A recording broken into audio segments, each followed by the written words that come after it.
এই লিলিটা এবার খুবই ভালো লাগছে আমার, ছাদে এই প্রথমবার ফুটেছে।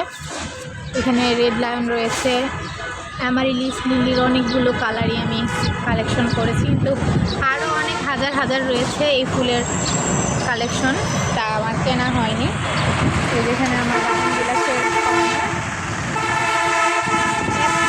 এত মিউজিক আমার ছাদে উঠলে আমি ভয়েস দিব তার উপায় নেই। যেখানে রেখেছি অ্যাডেনিয়ামের সেকশন, এগুলোতে রিপোর্ট করে দিয়েছিলাম ফেব্রুয়ারি লাস্টের দিকে। এখন পাতা ছাড়ছে, আশা করি কিছুদিনের মধ্যে ফুল চলে আসবে। যে এই সাইডে কিছু কিছুতে ফুল চলে এসেছে, এখানে ভেরিগেটেড এক সাইডে নর্মাল রয়েছে। এই যে কাঠগোলাপ গাছে পাতা ছেড়ে ইনফ্লো চলে এসেছে। এখানে রয়েছে রোজ পেট্রো, এখানে বাগান বিলাস শেষ সেকশন পুরোটাই। একটা মাত্র শুধু কাঠগোলাপ গাছ রেখেছি, এটা আমার শ্বশুরবাড়ি থেকে একটা ডাল নিয়ে এসেছিলাম। আপনি শুধু দেখুন এটা কী পরিমাণ ইনফ্লো এসেছে, আর এই সাইডে ফুলও ধরে ফেলেছে। এখানে অনেক রকমের, অনেক জাতের, অনেক ভ্যারাইটির বাগান বিলাস রয়েছে। এখানে টমেটো গাছ, টমেটো মাত্রই হারভেস্ট করলাম মাশাআল্লাহ। এখানে অনেকগুলো গুটি সেট হয়েছে আমার ডালিম গাছের।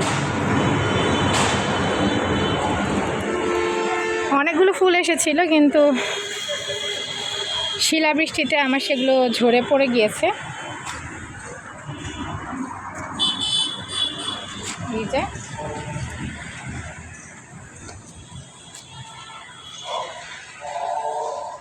আমার এরিকা পাম গাছ,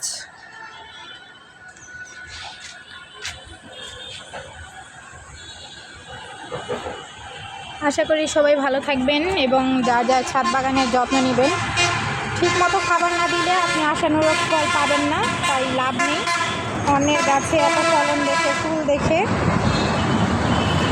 আপনার গাছে হয় না কেন, এই শোক নিয়ে বসে থাকলে হবে না। আপনাকে সঠিক টাইমে পানি এবং খাবার দিতে হবে, তবেই আপনারা সঠিক রেজাল্টটা পাবেন।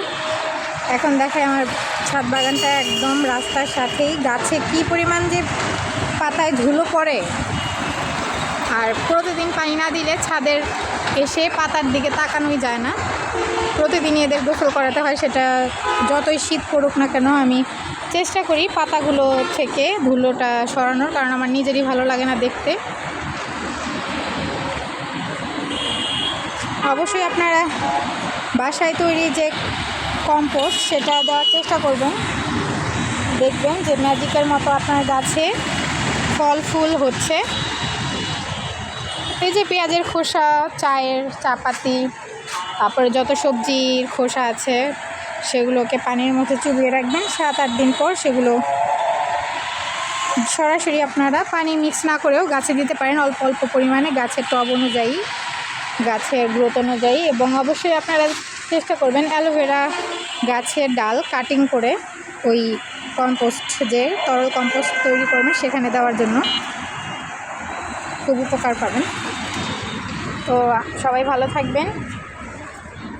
আসসালামু আলাইকুম।